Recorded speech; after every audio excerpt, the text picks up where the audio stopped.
Panvision TV presents.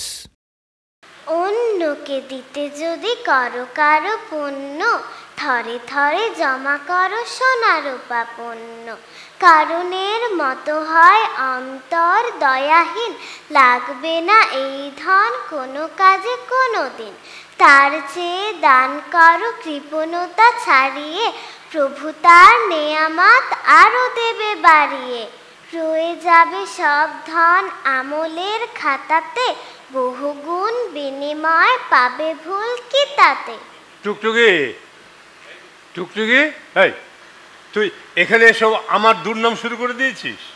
করব না, তুমি যে মোটে 10 টাকার আইসক্রিম কিনে দিলে, এই দেখো তা খেয়ে আমার ঠোঁট আর জিহ্বার কি হাল হয়েছে। তাহলে এখন আমার কি করতে হবে? কোন আইসক্রিম কিনে দাও। কোন আইসক্রিম? তার কত দাম রে? 65 টাকা। 65 টাকা?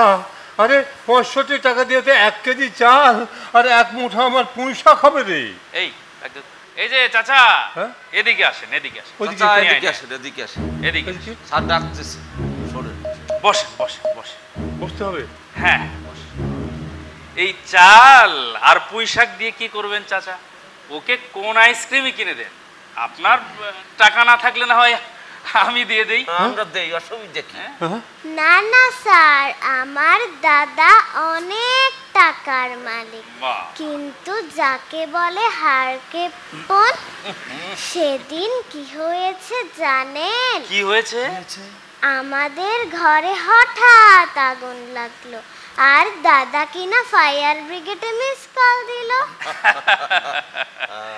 তাই বুঝি না?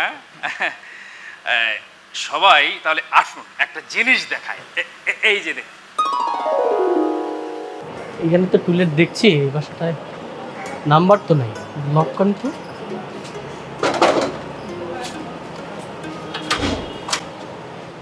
আসসালামু আলাইকুম। ওয়ালাইকুম আসসালাম।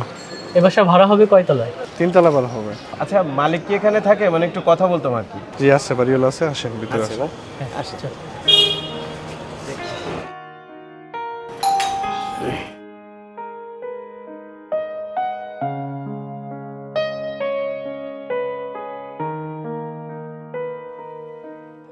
আসসালামু আলাইকুম। ওয়ালাইকুম আসসালাম। আপনি বাড়ির মালিক?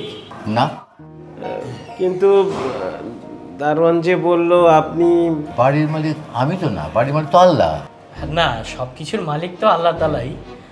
এই বাড়ি করার তৌফিক তো তিনিই আপনাকে দিয়েছেন। তাছাড়া এই বাড়ির ভাড়া তো আপনি পাবেন। আমি পাবো না, এটা আল্লাহ তাআলাই পাবেন। তো চলুন, আপনি দাঁড়িয়ে থেকে চলুন, আমি ভিতরে গিয়ে কথা বলি। জি।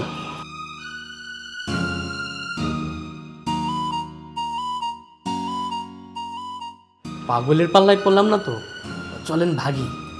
মাথায় মনে একটু স্ক্রু ঢিলা আছে, কাজ করি। সে যখন পড়েছি, চলেন দেখি কি বলে। আচ্ছা ঠিক আছে, চল চল।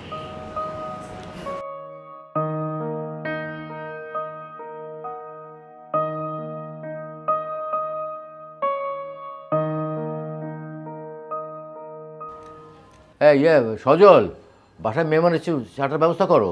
না থাক, প্রয়োজন নেই। তবে হ্যাঁ, বাড়ির মালিক আল্লাহ তাআলা, বিষয়টা বুঝলাম না। বুঝলেন না? আমি আপনাকে বুঝিয়ে দিচ্ছি। আমার টোটাল হচ্ছে 6 ছেলে মেয়ে। আমার এই 4 তলায় রয়েছে মোট 8টা ফ্ল্যাট। আর এই 8টা ফ্ল্যাটের মধ্যে 6টা ফ্ল্যাটে আমার ছেলে মেয়ে থাকে, আর একটা ফ্ল্যাটে আমরা বুড়ো বুড়ি থাকি। একটা ফ্ল্যাট হচ্ছে আল্লাহর নামে ওয়াকফ করা। ওইখান থেকে যে ইনকামটা হয়, সেই ইনকামটা আমি আল্লাহর পথে ব্যয় করি। আর এইভাবেই বন্টনামা তৈরি করা হয়েছে। বাহ, বেশ তো। তবে আঙ্কেল, একটা জিনিস বুঝলাম না, মানে স্পেসিফিক ওই 3 তলার ওই ফ্ল্যাটটাই কেন আল্লাহর নামে লিখে দিলেন, অন্য কোনো ফ্ল্যাট কেন নয়? দেখুন, সব ছেলে মেয়েদের নিয়ে লটারি করেছি। এখন লটারিতে যারা যে ফ্ল্যাট পেয়েছে তারা সেই ফ্ল্যাটে থাকে। এটা করলেন কেন? আমি বাড়ি করার সময় 8 জনকে পরিবারের সদস্য মনে করেছি। তার মধ্যে আল্লাহ তাআলাও একজন সদস্য। সেজন্য সব কিছুই তার একটা ভাগ আছে। মানে সব কিছু মানে? আসসালামু আলাইকুম। ওয়ালাইকুম আসসালাম। সব কিছু বলতে চাটা নাও। সব কিছু ধরে, যেমন ধরো এই যখন আমি চাকরি করতাম তখন, চাটা নাও। Thank you. সব কিছু বলতে মনে করো, যখন আমি চাকরি করতাম তখন এই বেতনকে পরিবারের সদস্য দিয়ে ভাগ করতাম। কেমন? তো যখন আমার প্রথম সন্তান হলো, পরিবারের সদস্য তখন হলো 3 জন। 3 জনের জন্য যে খরচটা হতো সে অনুপাতে আরেকজনের খরচ বের করে নিতাম, সেটাই আল্লাহ তাআলার পথে ব্যয় করতাম। এরপরে যখন সদস্য বেড়েছে তখন ভাগের সংখ্যাও বেড়েছে, সে অনুপাতে আল্লাহ তাআলাও একটা ভাগ পেয়েছেন।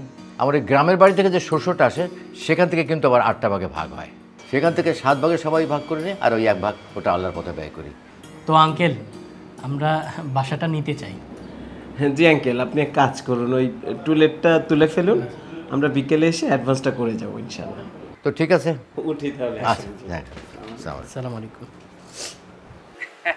কি বুঝলেন চাচা? আমার তো চোখ খুলে গেছে। হ্যাঁ, টুকটুকি টুকটুকি এদিকে আয়, শোন, এই এই এই নে 100 টাকা। হ্যাঁ, তুই এটা দিয়ে 5-6টা চিপস কিনবি, একটা তুই খাবি আর অন্যটা ওই টোকাইদেরকে দিবি, ওদেরকে দিস, মজা পাবি, আনন্দ পাবি। হায় রে, কি ভুলের মধ্যে না ছিলাম এতদিন।